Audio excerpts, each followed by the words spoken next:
디도서 하나님 말씀은 신약성경 디도서 2장 2절로 3절 말씀입니다. 자, 우리 함께 하나님 말씀 합독합니다. 읽겠습니다. 시작. 늙은 남자로는 절제하며 경건하며 신중하며 믿음과 사랑과 인내함에 온전하게 하고, 늙은 여자로는 이와 같이 행실이 거룩하며 모함하지 말며 많은 술에 종이 되지 아니하며 선한 것을 가르치는 자들이 되고. 아멘. 기도합니다. 하나님 감사합니다. 오늘 말씀하옵소서. 예수님 이름으로 기도하옵나이다. 아멘. 할렐루야. 오늘부터 여러 주간에 걸쳐서 그 아름다운 인생, 또 여러 가지 주제를 가지고 노년기, 그 다음에 청장년, 중년기, 그 다음에 청년기, 그 다음에 청소년기, 그리고 어린이, 이렇게 몇 연령대별로 해가지고 성경이 그 연령대에 맞는 여러 말씀들이 있어요. 그걸 추려가지고 여러분들에게 증거하려고 합니다. 오늘은 그 첫 번째 시간입니다. 그래서 아름다운 인생 노년. 인간으로 살면서 아무리 애쓰고 노력해도 안 되는 것이 있는데, 그것은 바로 나이 먹는 일을 멈추는 일입니다.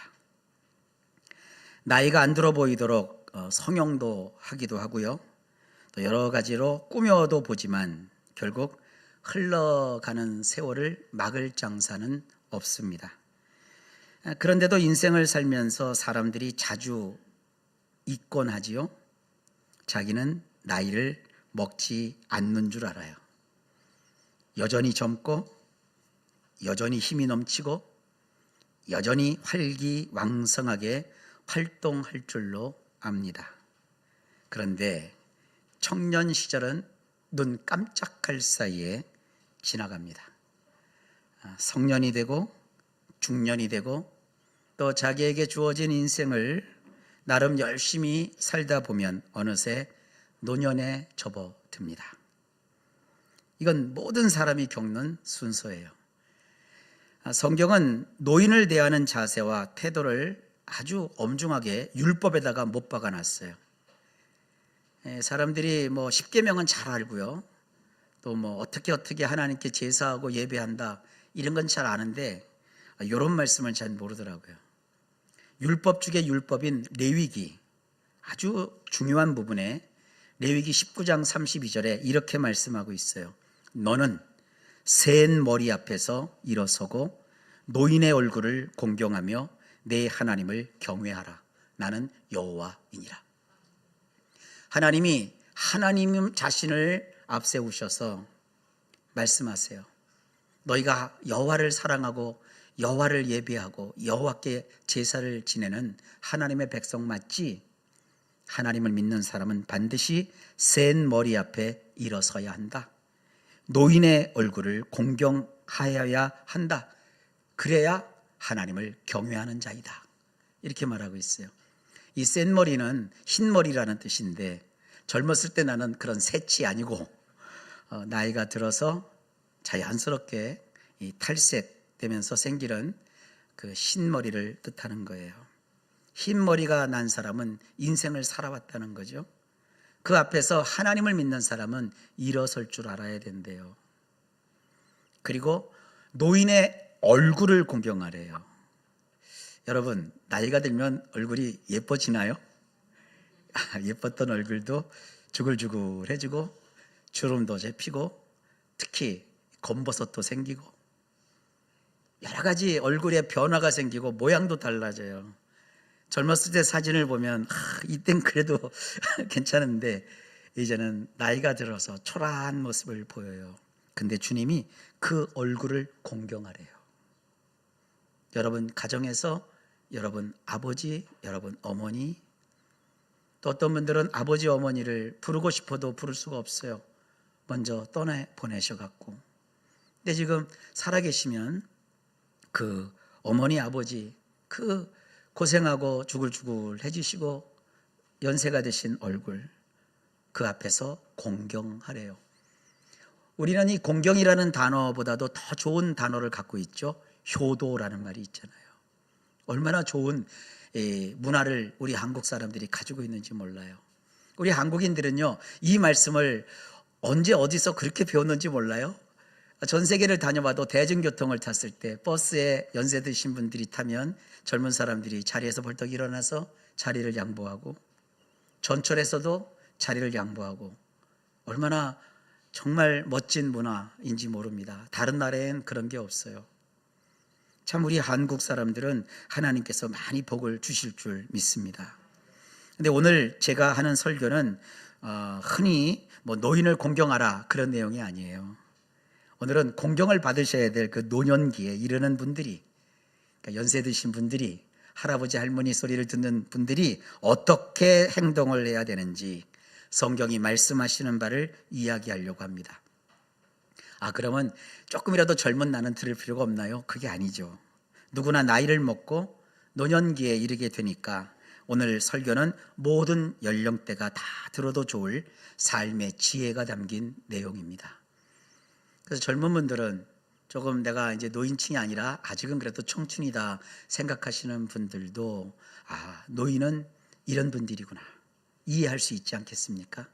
또 하나님께서 하나님 말씀을 통해 무엇을 명령하고 또 지시하시는지 우리가 귀 기울여 들으면서 우리도 나이 먹으면 이렇게 살아야 되겠다, 인생의 어떠한 멋진 설계도를 여러분들이 그려낼 수 있지 않겠습니까? 아무래도 이 사회에는요, 그 앞서가는 분들이 정신계에서 좋은 얘기들을 많이 해줘요.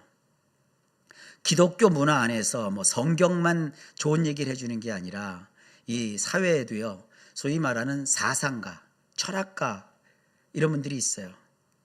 철학관 말고 철학자.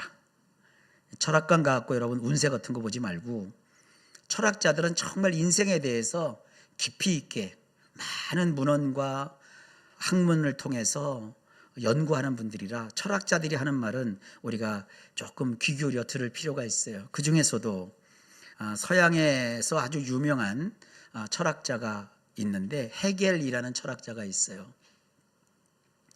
이 헤겔이라는 분이 노년에 대해서 진작에 이런 명확한 통찰력 있는 정의를 내립니다. 뭐라고 했냐면 노년이란 주관성과 객관성의 통일이 성취된 나이대이다. 이게 쏙 이해가 되면 여러분들은 학문의 경지에 이르신 분이에요. 근데 철학자답게 어렵게 표현을 했지만 설명을 듣고 보면 이게 그런 얘기구나 하고 쉽게 이해가 돼요. 노인이 되면요, 뭔가가 통일이 된대요. 한쪽으로 치우치지 않고 주관성과 객관성이 노인이 되면 내 안에서 통일이 된대요. 그럼 주관성이라는 것이 뭐냐? 이건요, 자기만의 견해나 관점을 주관성이라고 하는 거예요. 이걸 다른 말로는 이기심 혹은 개인주의 이렇게 표현하기도 합니다. 쉽게 얘기하면 주관성이라는 것은 내가 삶의 중심에 있는 거예요. 나이가 어릴수록 자신감이 넘칠수록 할 수 있는 체력과 두뇌와 돈과 경험이 많을수록 그 사람은 주관성이 또렷하게 드러나요. 조금 심할 경우 이 주관성이 강한 사람은 생활 패턴이 나 아니면 안 돼요. 주관성이 강한 사람은 자기가 하지 않은 일은 받아들일 수가 없어요. 주관성이 강한 사람은요, 스스로 참 피곤하게 살아요. 그리고 나 아니면 안 된다는 확신이 너무나도 세서 직장이나 사회생활에서 주변 사람들에게, 특별히 가족들에게까지 상처를 참 많이 줘요. 잘난 분들이 주변 사람들한테 상처를 참 많이 줘요. 주관이 강한 사람은 근데요, 외로움을 참 많이 타요. 상처를 많이 주니까 사람들이 가까이 안 붙어 있어요. 실력은 좋으니까 그 사람한테 가서 사람들이 막 숙이기는 해도 별로 존중은 안 해요. 능력이 있으니까 그 사람이 돈을 많이 가지고 월급도 주고 막 그러니까 그 사람에게 그런 이권이 있을 때는 붙지만 막상 인간적인 면에서는 그 사람에게 사람들이 가까이 하질 않아요. 그러니까 반면에 그 사람 속에 외로움이 있어요. 사람들이 가까이 다가갈 수 있어야 되는데 주관성이 강하면 가까이 다가갈 수가 없어요. 가까이 다가가면 상처를 받으니까요.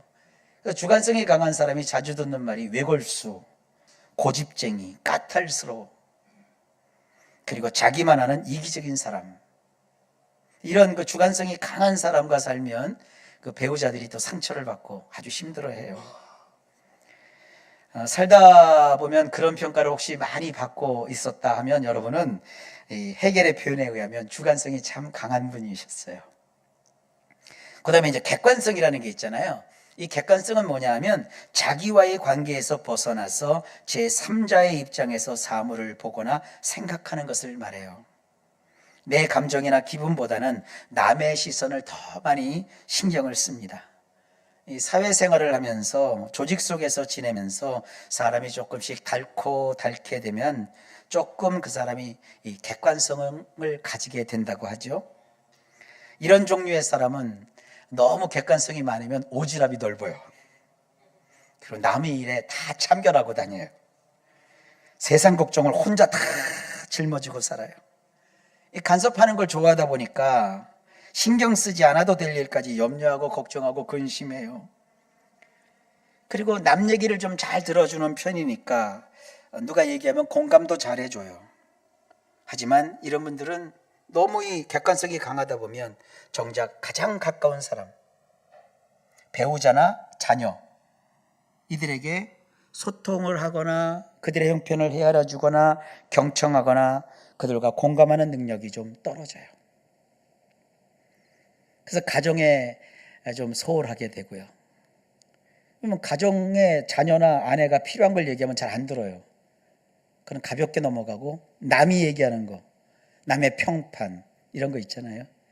가족들과 약속해 놓고 뭐 일이나 직장에서 약속이 생기면 그거는 뭐 미안하다고도 안 하고 그냥 거기로 확 가버리고, 그런 스타일이 이런 객관성이 좀 많은 사람이에요. 남을 잘 챙겨도 자기는 안 챙겨주는 이런 아주 냉정한 사람일 수 있어요. 이 사람도 나중에 은퇴하게 되거나 현직에서 이제 삶을 놓으면 이 사람 역시 이제 외톨이가 돼요. 그런데 노년이 되면 이 두 가지 주관성과 객관성이 이렇게 통일을 이루는 그런 나이가 된대요. 이게 아직 한 살이라도 젊었을 때 이 목사의 설교를 듣고 좀 고쳐야 되는데, 나중 가서는 내가 주관성과 객관성이 통일된 노년이 되면 주변에 아무도 없어요. 다 떠나요. 그리고 아무 옛날에도 그랬는데 더는 나에게 가까이 오지를 않는다고요. 근데 어쨌든 노년이 되면 노년기의 특성상 이 주관성과 객관성이 그 안에서 통일된다고 철학자 헤겔이 이야기를 하고 있어요. 그러니까 맞는 얘기죠. 그러므로 노인은 접근하기 어려운 사람이 아니라 사실은 가까이 다가가도 괜찮은 사람이에요. 여러분이 주변에 봤을 때 저 사람 젊었을 때 되게 까다로웠어, 말만 하면 성질부터 부리고 막 소리부터 치고, 저 사람하고는 안 쳐다볼래, 이러지 말라 이거예요. 나이가 먹었으면 주림패였고 인생 산전수전 다 겪었으면 이제 슬쩍 가서 얘기해도 괜찮아요. 농담 한마디 해도 되고요, 얘기를 툭 건네도 돼요. 성을 부려도요, 성질을 내고 화를 내도요 옛날 같지 않아요. 힘이 없어가지고 성질을 혼자 부리다 말아요. 그리고 지가 먼저 미안하다고 그래요. 노년이 되면 그렇게 돼요. 그리고 노인이 되면 누가 나에게 말을 좀 걸어줬으면 좋겠다, 누가 나를 좀 아는 체 해줬으면 좋겠다, 이런 생각이 들어요. 그러니까 한 살이라도 저 젊은 분들이 노인에게 먼저 다가가서 말도 좀 걸어주고, 심각한 얘기하지 말고 이야기도 좀 들어주고, 반갑게 아는 체도 먼저 해주고 인사도 좀 해주고, 꼭 그렇게 하시면 좋겠어요. 이 통일이라는 부분, 객관성과 주관성이 통일됐다라는데, 이 통일이라는 의미를 철학자답게 헤겔은 세 가지 분야로 나누어서 또 장황하게 설명을 해요. 실제적인 면에서 이 통일을 이루게 된 노인은요, 마음에 타성이 둔감해진대요. 이 타성을 이 헤겔은 무활동한다 그랬어요. 타성이라는 것이 노인의 마음에는 이제 더 이상 활동하지 않는데요. 이 타성이라는 게 뭐냐 하면요, 오래되어서 굳어진 좋지 않은 버릇, 또는 오랫동안 변화나 새로움을 꾀하지 않아 나태하게 굳어진 습성, 이게 다 젊었을 때 힘 좋을 때 했던 거거든요. 근데 그 타성이 그 노인이 되면 그 안에서 더는 활동하지 않는데요. 노인이 되면 성질 다 죽었어. 또 젊을 때 욱했는데 이제 사람 성격이 없어졌어 그러잖아요. 그래서 흔하게 시쳇말로 그러잖아요. 사람 달라지면 뭐 한다고요? 죽는다는 게 바로 이 노년기를 얘기하는 거예요. 사람이 많이 누그러지고 그래요. 생전 내 말을 듣지도 않던 사람이 내가 말하면 들으려고 하고 그래요. 그러니 노년기에 접어든 사람을 보면 그가 젊었을 때 그 과거에 겪었던 나쁜 것을 통해서 보지 않도록 그냥 여러분들이 마음을 조금 추스리세요. 그리고 노년기에 접어든 사람을 불쌍히 여기는 그런 마음도 가지시기를 주의 이름으로 부탁합니다. 그 다음에 관념적인 면에서 노인이 되면 관심이 제한이 된대요. 이게 무슨 얘기냐면 전에 즐기던 것을 이제 많이 자중하고 삼간대요. 노인이 젊었을 때 나는 냉수마찰을 했어. 그리고 나서 이제 은퇴하고 간만에 냉수마찰하면 죽습니다. 그거 안 돼요. 과하게 그 웨이트 트레이닝 한다고 어디입니까? 피트니스 센터 가갖고 막 이거 들고 하다가 다 큰일 납니다. 다 부셔집니다. 그러니까 연세 드신 분들은 그냥 연세 드신 만큼 하세요. 생각, 전에 즐기던 거 그 많이 스스로 알아요. 자중해요. 계단도 젊었을 때처럼 씩씩하게 내려가지 마세요. 무조건 옆에 잡고 내려가세요. 등산 좋아하셨던 분들 그거 등산 산악 그 신발 신고 성큼성큼 그거 하지 마세요. 저희 집안에 아주 가까운 분이 계셨는데 간만에 누가 운동 좀 하라고 그래갖고요. 운동하러 나가셨다가 동산을 올라가셨다가 내려오시다가 미끄러지셨고 팔목이 똑 부러지셨어. 그래갖고 그걸 붙여놓고 목사 어떻게 하면 좋아 이렇게 했어요. 그래서 어머니 갑자기 안 되는데 서울 어머니 왜 그렇게 하셨어요? 그랬더니 뭐라 하는지 알아요? 다음부터는 조심할게. 그러니까요, 연세 드시면 젊은이와 달라요. 절대 이 전에 즐겼던 것을 다 유지하시면 안 됩니다. 그냥 맛만 보세요. 이런 게 있어요. 노인은 현명하세요. 그러나 젊은이들처럼 똑똑하지는 않습니다. 현명한 거예요. 똑똑하진 않아요. 똑똑한 젊은이들은 수많은 정보와 자료를 확보하고 그걸 분석하고 파악하고 정리하고 종합하는 능력이 있어요. 노인분들은 그거 못해요. 또 하면 머리 터져나갑니다. 그냥 즐기세요. 새로운 것을 받아들이기는 하되 노인은 제한이 되어 있어요. 익숙한 것에 노인이 되면 마음이 놓여요. 그래서 노인은 새로운 찬양이나 노래를 접할 때 마음이 편하지 않습니다. 저는 우리 교회 찬양하시는 분들 참 고맙습니다. 예배 찬양을 얼마나 이렇게 배려를 잘 해주시는지 일반 찬송도 같이 해주시고 또 너무 이렇게 신세대가 부르는 찬양이 아닌 적정한 선에서 모두가 공감할 수 있는 찬양을 준비하셔서 매주 함께 이렇게 노래할 수 있도록 해주셔서 정말 감사합니다. 이게 굉장한 배려죠. 이제 교회가 커지면 그때는 주일 예배를 1부, 2부, 3부, 4부 해갖고 어떤 예배는 나이 드신 분들, 어떤 예배는 막 젊은이들 막 랩을 하고 막 랩으로 찬양하러 막 이런 것도 필요하죠. 그러나 같이 예배할 때는 서로가 배려를 해야 되는 거죠. 참 우리 교회 감사하고 고맙습니다. 이런 한계를 이해하고 젊은 분들이 또 자녀분들이 연세 드신 분들을 가까이 하면 젊은 사람들은 일종의 완충 효과를 얻을 수 있어요. 완충 효과는 뭡니까? 이 충격을 흡수하는 거잖아요. 젊은 분들은 되게 견해나 이런 판단이 빠르잖아요. 근데 너무 빠르다 보면 실수를 해요. 근데 옆에 가정에 연세 드신 분이 계시고 그런 분들이 계시면 그분들이 이렇게 완급 조절을 할 수 있도록 우리를 도와주시는 거예요. 자, 세 번째로 이 외면적인 면에서 이 착종에서 자유로워진대요. 착종이란 말 참 어렵죠. 처음 듣는 분들 계실 텐데 이게 착종이라는 게 뭐냐면 이것저것이 뒤섞여서 엉클어진 것을 뜻해요. 노인은 생각을 정리하거나 결정을 할 때 복잡하게 하지 않습니다. 좀 더 멀리에서 그걸 볼 수 있는 그런 그 해안이 열려 있어요. 그래서 가정이나 사회나 교회에 노인이 계셔야 돼요. 노인이 없거나 노인을 무시하는 사회와 가정은 마치 눈먼 사회가 돼요.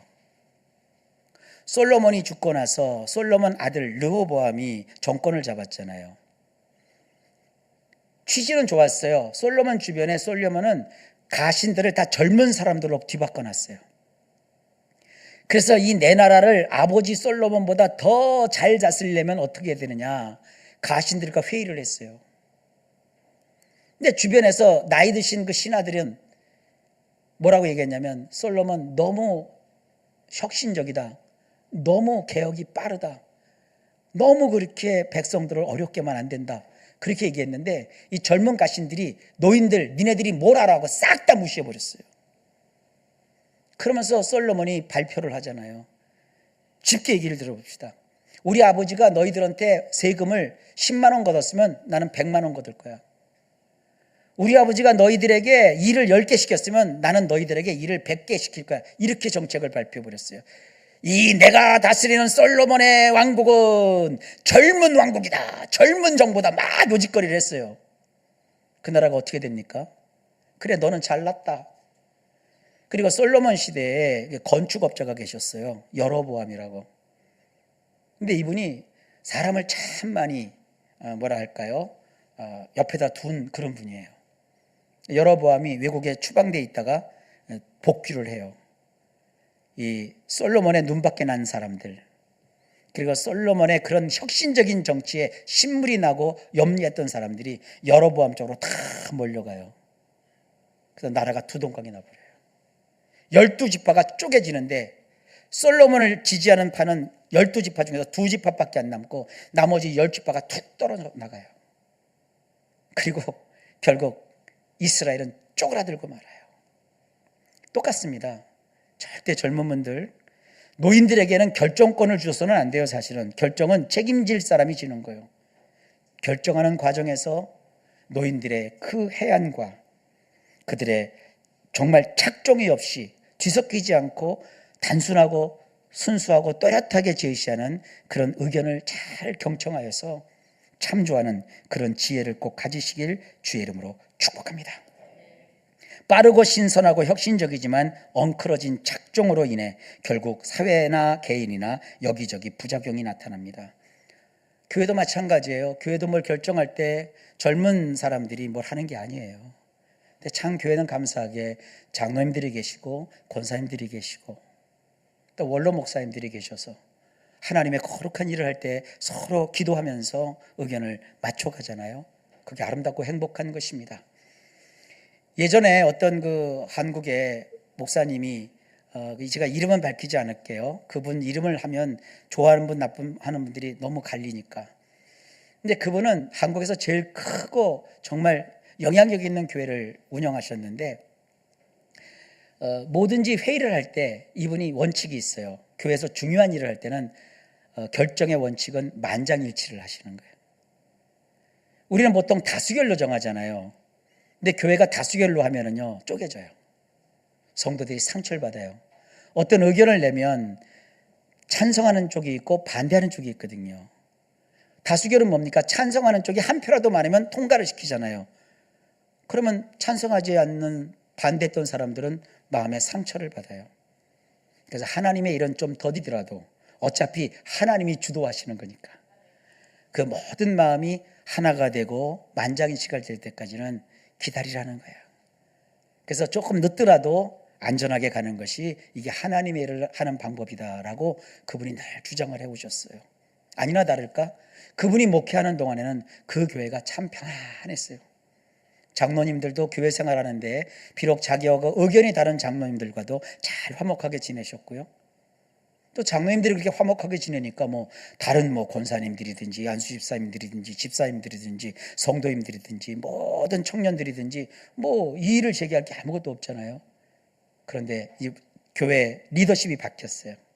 목사님이 목회에서 이제 은퇴하시고 다음 목사님 때부터 다수결을 하기 시작하니까 교회가 4분 오열이 되고 난장판이 되고 난리를 일으켜서 지금은 그 교회 이름을 대도 그 교회가 존재하는지 존재하지 않는지도 모르는 사람들이 태반이에요. 여러분, 이게 그래요. 물론 젊은 사람들의 의견을 싹 다 무시하자 그런 얘기 아닌 거 아시잖아요. 항상 이 노년이라는 것은 그런 겁니다. 착종에 얽매이지 않기 때문에, 거기서 자유하기 때문에 뭔가 복잡한 것도 연세 드신 분들은 쉽게 볼 수 있는 눈이 있어요. 저는 오늘도 예배를 시작하는데 기도하면서 계속 그 생각이 나는 거예요. 어제 결혼식을 갔다 오면서 잠깐 차 안에서 우리 저 형님 전사님도 같이 차를 타고 갔는데 어와나 얘기를 조금 했어요. 어제 어와나를 서울 경기 쪽에서 아주 중요한 무슨 강연을 하는, 교육하는 그런 시간이 있었대요. 근데 얼핏 그때부터 제가 생각이 나는데, 사실 어와나는요 1900 그때 목사님 86년이었나? 86년? 87년 10월인가에 제가 부터 해서 서울 극동방송에서 이제 근무를 하고 87년 5월에 어쨌든 87년 5월에 제가 미국, 그때는 이제 어와나 본부가 시카고에 있었어요. 지금 말 들어보니까, 김승경 선생님 말씀 들어보니까 지금 어와나 본부, 시카고 본부도 처분을 했다고 그러더라고요. 그 창립자가 돌아가신 다음에 미국 어와나도 많이 이제 달라졌나 봐요. 그때 제가 한국 대표로 뽑혀가지고 미국 시카고에 가서 3개월 동안 교육과 연수를 받고 한국에 와서 본격적으로 어와나를 도입해서 이제 시작하기로 다 돼 있었어요. 그때가 제가 이 목사님하고 정 목사님한테도 계속 연애 시절이니까 편지도 쓰고, 내가 이런 계획이 있습니다, 또 어와나에 이렇게 가기로 돼 있고 미국으로 서류가 가서 서류가 오고 있습니다까지 다 얘기를 했어요. 그런데 갑자기 하나님이 저보러 마음에 기도를 시키시는 거예요. 그러니까 저희 집에서 기도를 하는데 그 환상까지 얘기하면 너무 시간이 많이 가니까 집에 응접실에서 엎드려서 기도를 하는데 이 하늘문이 열리면서 영안이 열리면서 하나님의 보좌를 보고 주님의 음성을 듣는데, 거기 지금도 봤던 환상이 막 큰 물이 흐르고 있는 거예요. 물이 막 흘러가는데 거긴 닿으면 사람이 떠내려가서 죽어요. 근데 그 물을 나보러 건너가라는데 그 물 건너가는데 징검다리가 이렇게 있는데, 돌로 된 징검다리인데 징검다리가 저 끝까지 내 있지 않고 불과 앞에 2개, 3개밖에 안 보이는 거예요. 그러면서 내게서 음성이 들리는 거예요. 여기를 건너가야 된다는 거예요. 건너가라는 거예요. 그 보좌에서 봤던 그 거룩한 음성, 그 두려운 음성이 저한테 가라는 거예요. 그래서 제가 그랬어요. 주님, 잠깐만요. 제가 이걸 가면 빠져 죽는데요. 어떡합니까? 그랬더니 주님이, 내가 그랬어요. 주님, 나는 내가 앞서서 못 갑니다. 주님이 앞서 가시면 내가 주님 따라가겠습니다. 그랬더니 주님 뭐라냐면, 너 지금 가던 길 멈춰. 그리고 대전으로 가. 그러시는 거예요. 대전으로 가래요. 대전에 뭐가 있다고. 그때 제 나이가 몇 살이냐면요 24살이었어요. 근데 대전으로 가래요. 짐을 싸갖고 사표를 써갖고 아침에 출근하자마자 사표를 딱 부서장에게 내니까 대부분이 미쳤냐는 거예요. 야 임마, 미국에서 지금 서류 오고 이 어와나 어떻게 되는 거냐. 내가 알게 뭐요. 하나님이 가라고 했으니까 난 갑니다. 사표 냅니다. 수리해 주세요. 내일부터 출근 못합니다. 당장 대전 내려갑니다. 근데 거기만 난리 난 게 아니야. 서울 극동방송만 난리 난 게 아니야. 그때 부서가 전도 출판국이었어요. 서울 집도 난리 나고 수원 할머니 할아버지 집도 난리가 난 거예요. 너 미쳤다. 근데 이거 모든 공격을 우리 이 목사님이 받으시는 거예요. 뭘 꼬셨느냐 이거예요. 목사님도 난리가 났어. 내가 널 언제 꼬셨느냐. 널 부른 적도 없고 너한테 얘기도 안 했다. 근데 내려와 보니까요, 그 용도 아파트 그 5층 꼭대기 쬐끄만 방에서 목사님이 요만한 탁자 하나 놓고 거기서 기도하면서 교회 개척을 시작한 거예요. 저한테 얘기도 안 했어요. 아무도 얘기 안 했어요. 하나님이 가 그래서 내려왔어요. 그랬더니 그 용도 아파트가 구조가 쪽방 중에서 쬐끄만 방이 있어요. 그 몸 하나 들어가면 딱 되는 쪽이요. 거긴 제가 일부 다 처지 아닙니까? 처제가 5이요. 넷이요, 넷. 우리 사랑하는 정 목사님까지 아직 그때도 결혼도 안 했으니까 여성 5이서 있는 집에 거기다 우리 장로님 계시지, 우리 이 목사님 계시지. 이 조그만 그 10 몇 평이에요? 15평? 조그만 아파트에. 근데 저한테 방 요만한 거 하나 내줘서 거기서 이렇게. 그 아침에는요, 밖에 나가지도 못해. 이러고 있어야 돼. 학교들 가야 되니까. 여자들이 왔다 갔다 하는데 이게 막 난리가 나잖아요. 그러니까 여기 있고요. 화장실도요, 용도 아파트 있는 데가 참 감사하게도 이게 서민동네라 공동 화장실이 있어요. 푸세식이지만 급하면 그냥 아침에 가서 거기 가서 있다 나오는 거예요. 교회가 개척이 된 거예요.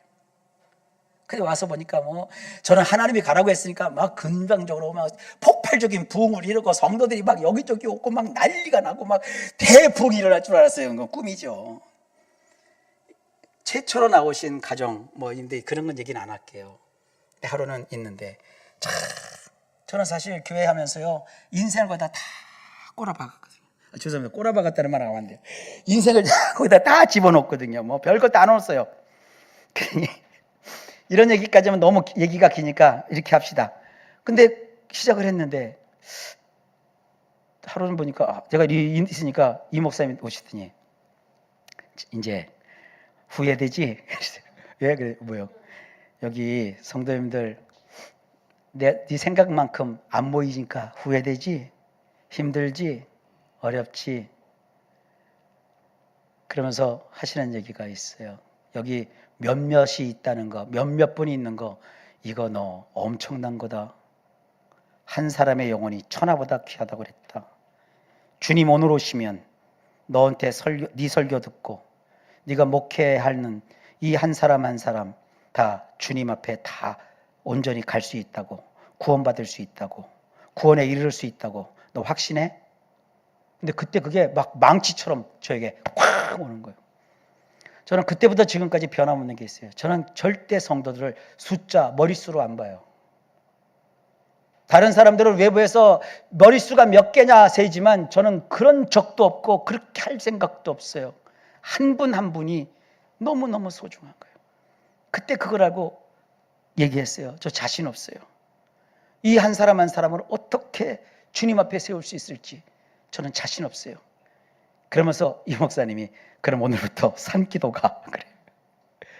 산기도를 가게 한 건 산기도를 가야 무슨 신령한 은혜를 받는 게 아니라 부르짖어 기도를 해야 되는데 그때는 예배당 하나도 없었어요. 그래서 그때 정 목사님하고 저하고 저기 진잠에 있는 지금 그 조명일 원장님 아직도 제가 기억을 해요. 거기 둘이서 늘 그때 가서 버스비 없을 때 그냥 걸어도 가고 그래서 저기 진장까지 가서 기도하고 기도를 시작했던 것이 생각나요. 그러면서 오늘 아침에 온 게 그겁니다. 만약에 내가 어하나 대표를 했으면 아마 나도 근사하고 이렇게 할 수 있었을까 생각을 하는데 반대로 그 생각이 나요. 너 생각 바꿔봐. 어떻게 바꾸냐 하면 너 지금 주함께 교회가 크냐 어하나 사역이 크냐 너에게 있어서 여러분 누가 저한테 물어보면 저는 어하나가 지금 규모적으로 어마어마하게 컸다 해도 하나님이 너 그거 멈춰 대전 가. 나는 어하나보다 우리 교회에서 목회하고 성도님들을 설교하고 위에서 기도하고 섬기는 목회가 난 더 큽니다. 하나님이 나에게 맡기신 일을 한다는 것이 얼마나 감사하고 소중한지 모릅니다. 그렇게 오늘 기도했어요. 성도 여러분, 제가 이 얘기를 왜 하느냐 하면 저는 이 목사님의 그때마다 한마디씩 해주시는 그 놀라운 말씀이 하나님이 저에게 주신 음성이었어요. 그대로 순종하고 그 어렵고 힘들 때도 늘 그걸 생각했어요. 포기하고 싶을 때도 있었고 주저앉고 싶을 때도 있었지만 늘 그게 떠오르는 거예요. 너에게 하나님이 보내주신 그 영혼, 그 사람들 주님 오시는 그날에 주님 앞에 세울 수 있느냐? 너 그 영혼들을 얼마나 사랑하느냐? 그거예요. 그래서 이렇게 연세가 드시고 나이가 드시고 여러분의 어떤 믿음의 선배들이 여러분들에게 해주시는 그 말씀은 우리 인생을 좌지하고 우지할 수 있는 큰 하나님의 능력이 나타나는 위력이 되는 거예요. 성도 여러분, 여러분도 나이를 먹고 주변에서 어른 소리를 듣고 할아버지 할머니 소리를 들으면 믿음에 있어서 자녀들에게 그런 좋은 하나님에 대한 인도함을 이렇게 안내해 줄 수 있는 그런 삶을 꼭 사시기를 주의 이름으로 축복합니다. 우리의 인생은요, 헛된 게 없어요. 우리의 삶은 결코 버릴 게 없어요. 왜냐하면 우리 인생을 주관하시는 분은 하나님이세요. 하나님이 2024년 오늘 10월 2 주일날 제가 이 설교를 하고 이렇게 성도들 앞에서 말씀을 전하고 이런 모양을 가지고 있을지 그 수십 년 전에 다 아시는 우리 하나님은 전지전능하신 하나님이세요. 그 하나님이 오늘도 기도하는데 저에게 야 이제 너 나이 됐으니까 꿈을 접어, 비전 그런 나부랑이 없어, 다 끝났어, 그러질 않으시더라고요. 오늘도 계속해서 마치 그때 주셨던 그 환상과 그 꿈과 그 사명을 부어주시면서 오늘도 말씀하시더라고요. 너 하나를 보냐? 야 이놈아 멈춰, 내가 했잖아. 그래서 제가 하나님 앞에 감사하는 거예요. 저는 세상 누가 뭐래도요, 나는 지선 전사님 볼 때마다 너무 감격스러워요. 하나님 저 여인을 그렇게 사랑하시는군요. 그 아이가 말이죠, 그 손가락이다 전기에 지져갖고 살지 못할지 모르는 그 절망의 순간에 그가 얼마나 그 두 부부가 하나님 앞에서 아이를 놓고 얼마나 힘들어했는데 그때 하나님이 신방을 갔는데 목사님을 통해서 그러더라고요. 이 아이가 결국은 사랑하는 딸아, 너를 크게 내가 사용할 텐데 그때 이 아이를 통해서 내가 영광을 받을 거라 하나님이 그러셨어요. 그 얘기를 들었을 때는 아무도 짐작도 못했죠. 그 뒤에 갑자기 떴나요? 얼마나 많은 어려움을 아이빅이 겪었는지 몰라요. 여러분, 우리 저 박성호 집사님 겉으로 보면 막 허허하고 성격 좋고 아무 고생도 안 하고 편할 것 같죠. 그 속을 보면요, 누가 그 속을 알겠어요. 얼마나 고단하고 얼마나 힘들고 얼마나 외로운데요. 그 많은 어려움 속에 그 부부가요 그렇게 하나님을 사랑하고 버텨왔어요. 그리고 사람을 만나야 되잖아요. 음악하는 사람들 성격이 참 모고태요. 감수성도 많다가 막 유래삐뚤 졸업했는데 그걸 이 집사님은 다 예수님 사랑으로 품더라고요. 그리고 큰큰히 그걸 이어나고 밥을 먹으러 가도요. 그래서 제가 박수환 집사한테 가면 난 짜장면 이상 시키질 않으려고 하는데 꼭 볶음밥을 시켜줘. 근데 주변에 다 자기가 소위 말하는 자기가 돈을 다 내요. 돈이 많아서가 아니에요. 다 자기가 수고해요. 근데 코로나가 터지면서 그 직전부터 뭔가 조짐이 있기 시작하더니 하나님이 들어쓰시잖아요. 너무 바빠갖고 저는 그 사랑하는 지선 선생님 지금 얼굴도 못 봐요. 그 어쩌다가 목소리라도 한번 들으면 내가 너무너무 좋아요. 목소리도 직접 듣는 게 아니라 그 유튜브 통해서 목소리라도 들으면 너무 좋아요. 너무 행복해요. 오늘 연락하지 마세요. 저한테는 그 자기 길을 가야 돼요. 왜 뭐가 감격스럽고 좋으냐 하면 약속을 주셨는데 그 약속을 하나님이 하나님의 때에 하나님의 방법으로 이루시더라고요. 우리 교회는요 약속을 받은 교회예요. 하나님이 뭔가를 위해서 일을 시키실 교회예요. 이런 것을 우리가 잘 이해하면서 여기 이제 우리 같이 오래 지내왔잖아요. 여러분이 교회의 어떤 신앙의 어떤 중견인으로서 새로운 사람들에게 이런 비전을 주시고 우리가 이런 하나님의 인도하심으로 마음의 위로를 받고 여러분 각자 삶에 큰 복을 받아 누려야 되지 않겠어요? 이걸 확신하니까 사업하시는 분들한테도 제가 축복기도 할 때 아주 배짱 좋게 축복기도해요. 왜냐하면 그 사업장이 잘 때 헌금이 막 들어올 거 아니에요. 하나님의 이런 돈 갖고 하는 거거든요. 그리고 여러분들에게 건강을 주셔야 될 거 아니에요. 그래야 여러분들이 앞장서 일하죠. 누가 일하겠어요? 같이 일을 하는데 생판 모르는 사람들을 어떻게 제가 믿어요? 여러분들을 통해서 무슨 일이든지 하나님이 이루시지 않겠어요? 그 꿈을 가지고 지금도 기도하면서 한 걸음 한 걸음 나아갑니다. 오늘 뭐다가 왜 이렇게 될지 모르겠지만 성도 여러분, 노년은 아름다운 겁니다. 나이가 든다고 해서 사람이 초라해지는 게 아니에요. 성경은 분명히 얘기합니다. 분명히 노인들에게 명령도 주시고 노인들의 역할도 성경이 얘기하는데 이건 나중에 기회 있으면 얘기할 거고 중요한 건 이겁니다. 시편 92편 12절로 15절.